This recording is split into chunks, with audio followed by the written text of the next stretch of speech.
bukan sumandak, sumak nak. Maknanya macam acuh tak acuh je. Tak ada semangat, tak ada jiwa, tak ada soul dah. Kan?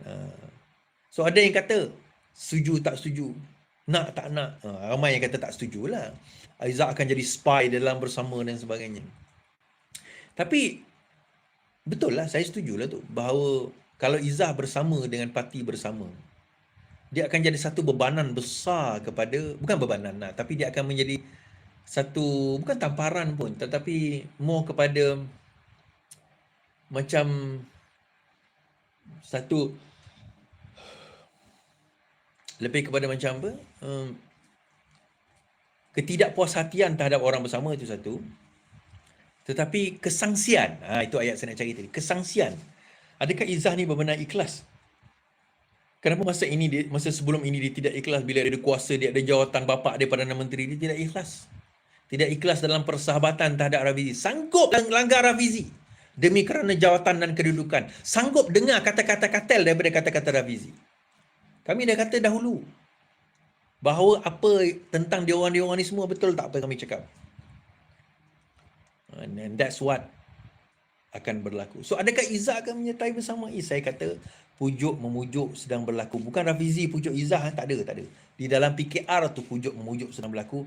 Izzah, janganlah tinggalkan kami. Malu kami nanti. Kalau kau masuk bersama ataupun keluar daripada PKR, malu kami nanti. Kami maki Rafizi ni kiri kanan depan belakang atas bawah siang malam, mimpi je Rafizi ni Nazmi. Bila kau dah masuk sana, takkan kami nak maki kau pula, Izzah. Itulah dilema J+, tuan-tuan. #RR, tuan-tuan. #RR. Okeylah, saya akan habislah kat situ. Saya akan buka balik Rail Reform Volunteers RRV tidak lama lagi untuk batch kedua. Dan again untuk fintech investment bernilai minimum RM50,000, tuan-tuan boleh hubungi 013-534-1977 admin saya tentang fintech yang kami buat. Dan satu lagi, kalau tuan-tuan ni tolong saya minta tolong tuan-tuan ni.